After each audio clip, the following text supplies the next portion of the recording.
Ešte nikdy vo svojom živote som nemal takú radosť z pondelka, musím sa priznať. Včera v noci som sa nevedel dočkať tejto veľkej chvíle, pretože Petra Hyblová prehrala so mnou stávku.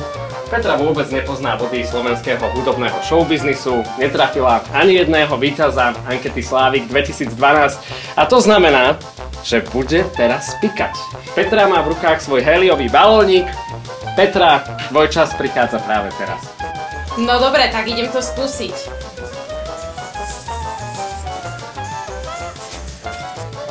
Petra sa pokúša. Čau, Adam. Nie, nevieš to, musíš trénovať. Tam bol náznak, robí sa to takto.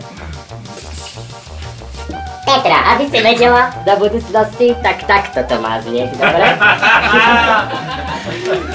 Cucni si, neboj sa. A povedz, už nikdy nebudem vyzývať Adama Bačkora do stávky. Už nikdy nebudem vyzývať Adama Bačkora do stávky, mne tam už došiel vzduch. Balónov máme dosť. Šancu na reparát dostaneš o chvíľu. Zostaňte s nami, zostaňte s najväčšími slovenskými a svetovými hitmi. Ja toto musím teraz dať.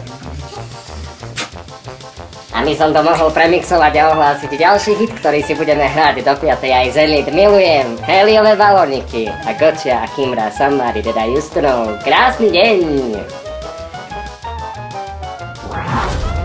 Krásny podvečer želáme na celé Slovensko. Petra Hyblová prehrala stávku a Petra Hyblová nevie dať do seba hélium, takže práve teraz, krátko po 5. máš, Petra, šancu na reparát. Ukáž, čo je v tebe. Petra dáva hélium. Žurle ten balón. Ahojte, som Petra Hyblová, prehrala som stávku s Adamom Bačkorom, Adam si super. Aj Petra je super, Miška, ty sa nesmej. Dokážeš to? Ostalo tam niečo? Nič tam nie je, všetko som to vyčerpala. Nie, ten je napustený iným vzduchom. Mojím vzduchom. Spľúc.